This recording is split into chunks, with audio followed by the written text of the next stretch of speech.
Hello. The focus of this video is capacity, which is discussed in chapter 1 in your book.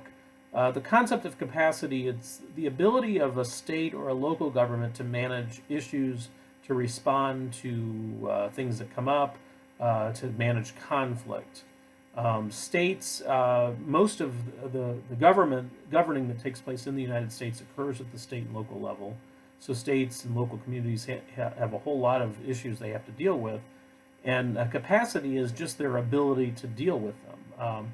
Some states deal better than others, are better able to deal with issues than others are. But capacity is how much capacity, how much ability do they have to deal with those issues. And as the authors point out, there are a number of factors that can either help or hurt a state or local community in terms of how it deals with issues. In recent years, certainly in maybe the last 20, 30, 40, 50 years, states have had, the authors would say that have had increased capacity to deal with things. Part of that's because they have better ways to raise revenue, to raise money. States need income in order to operate, and they've had an ability to do that. Certainly that comes in the form of taxes that they've created, maybe so-called sin taxes, where you tax casinos or you tax liquor or other products.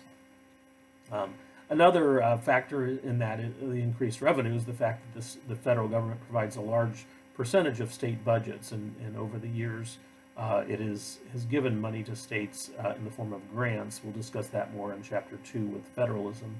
But the federal grants to states allow the states to do a lot of things that they would not be able to do otherwise. Now, one problem with that is that the federal government does, at least from the state perspective, is that the federal government does attach strings to that money, and so there are things the states have to deal with in terms of conditions on the use of the money. Although sometimes Congress will give money to the states in the form of block grants, which does give the state more flexibility in how they spend the money, so that would increase their capacity.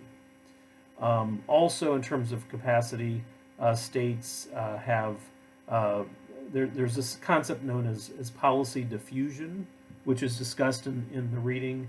And that's the idea that a lot of policies that we've come to accept at the federal level really originated at the state level first. And sometimes other states will adopt those same policies under their laws, and then Congress will take note and adopt it as a federal law or a federal policy. Prime example of that would be the Amber Alert system. Amber Alert started at the federal level a number of years ago. The idea of having an alert system when a child is abducted, and getting that message out. Certainly, I think any one of us has received those messages or alerts on our phones at different times.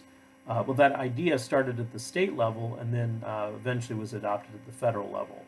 And there are other examples like that. Certainly, the Affordable Care Act would be an example of that. What's also known as Obamacare originated actually as a state law in the state of Massachusetts under a Republican governor, Mitt Romney.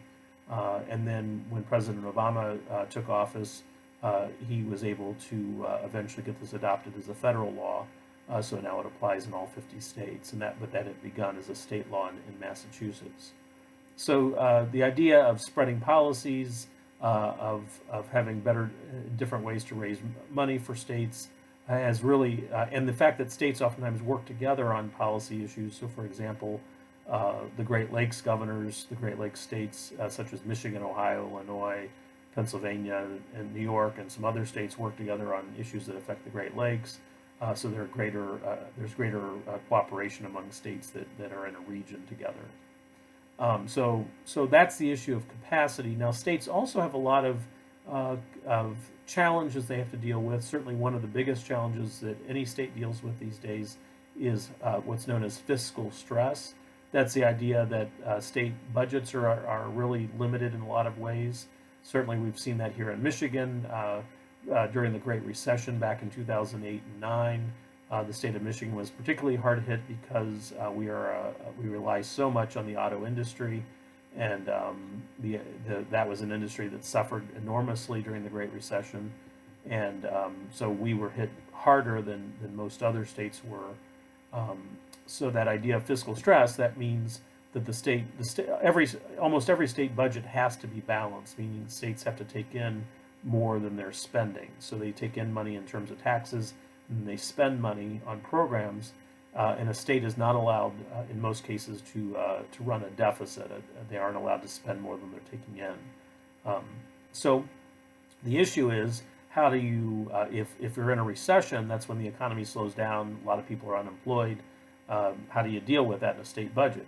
If you can't raise revenue, then the only other thing you can do is cut the budget. And that means programs that help people, and education is a huge chunk of a state budget. It's a very large percentage of every state's budget because education is primarily a state responsibility.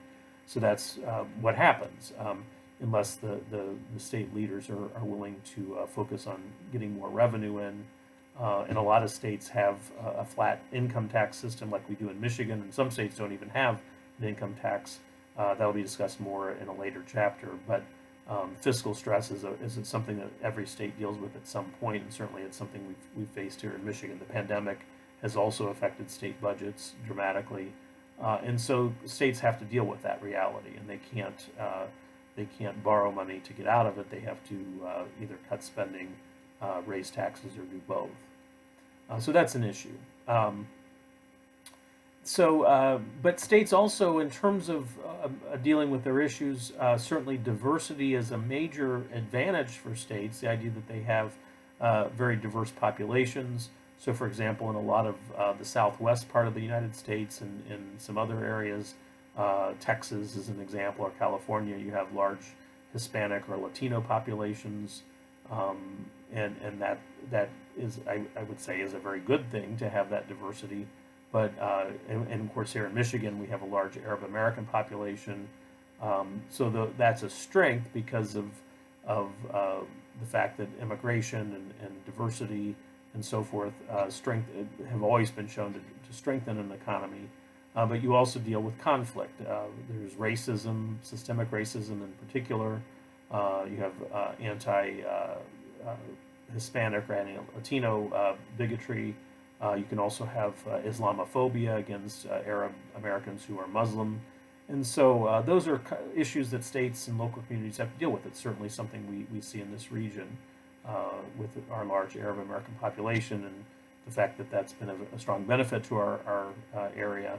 But at the national level in recent years, there is, among some leaders, has been a lot of bigotry towards people who are Arab or who are Muslim. So states have a lot to deal with. The other thing that states focus on and have to deal with is the fact that people move around. States are oftentimes competing for people. We in this region, again the Great Lakes region, this area is sometimes known as the Frost Belt because of our cold winters, or other times it's known as the Rust Belt because we focus so much on manufacturing. And one of the issues that comes up with that is that Rust Belt is implying that those jobs are not as easy to get or as desirable as they used to be. They don't necessarily pay quite as well as they used to, and there's been a shift away from the manufacturing economy to a service economy. Those will be things discussed in later chapters. And a lot of people have moved to what's known as the Sun Belt, states like Arizona and Texas and Florida, which are states that have very decent winters compared to where we are, and a lot of the population has moved there. Now, they didn't move there just because of the weather. Some people do that, but it's also because a lot of jobs developed in those regions, and so that people go to where jobs are. Now, that doesn't mean that we're going to continue losing people. In fact, Michigan's population has increased slightly in recent years, but populations in many other parts of the country have increased even more significantly, and that's because people are moving around. So, and states will try to appeal to people from other states based on what they can offer in terms of their taxes or in terms of their economy. Certainly, taxes are not necessarily the main reason that prompt people to move, but states may try to focus on that as a way to draw people.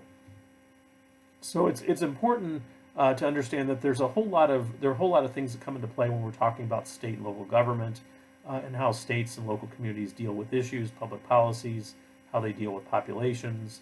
But again, most of the government of this country rests at the state and local level, And we've seen a lot of changes over the years, and certainly dealing with a pandemic or dealing with a recession or dealing with other problems. A lot of that does occur at the state level, although there is a relationship between the federal government and the states, which will be discussed more in the second chapter on federalism. So, just wanted to address a couple topics from the first chapter and talk about some very specific things with regard to where we live in Southeast Michigan and in this region. If you have any questions, please contact me and make sure you've read chapter 1. All right, take care.